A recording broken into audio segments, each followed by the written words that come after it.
حضرت ابراہیم علیہ السلام کو جب اپنی خطا یاد آتی تو غشی طاری ہو جاتی اور ان کے دلوں کی آواز 1 میل کے فاصلے سے سنائی دیتی تھی۔ کسی نے آپ سے کہا، آپ اللہ تعالیٰ کے دوست ہیں، پھر اس قدر غم کرتے ہیں؟ آپ نے فرمایا، جب میں اپنی خطا کو یاد کرتا ہوں تو دوستی کو بھول جاتا ہوں۔ حضرت ابراہیم علیہ السلام کی لغزش کا جب ذکر کیا جاتا تو ان پر غشی طاری ہو جاتی اور میل 2 میل سے ان کے دل کی دھڑکنیں سنی جاتی۔ اللہ تعالیٰ نے حضرت ابراہیم علیہ السلام کو ان کی جانب بھیجا۔ انہوں نے ان کو کہا، اللہ تعالیٰ آپ کو سلام فرماتے ہیں اور ارشاد فرماتے ہیں کہ آپ نے کوئی خلیل گہرا دوست دیکھا ہے جو اپنے خلیل سے ڈرتا ہو۔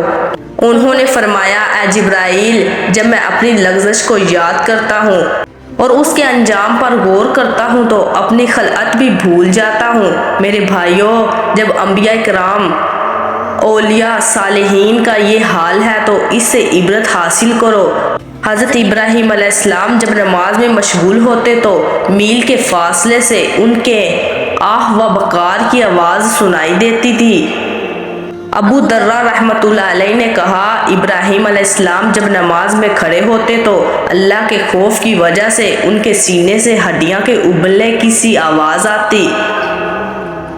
حضرت عبداللہ بن رواحہ انصاری فرماتے ہیں کہ میں نے کعبہ سے اس کی تفصیل سنی کہ ابراہیم علیہ السلام کی یہ حالت تھی کہ جب جہنم کا ذکر ہوتا تو جہنم کی وجہ سے بہت درد مند ہو جاتے اور جہنم کی وجہ سے بہت آہیں بھرتے تھے۔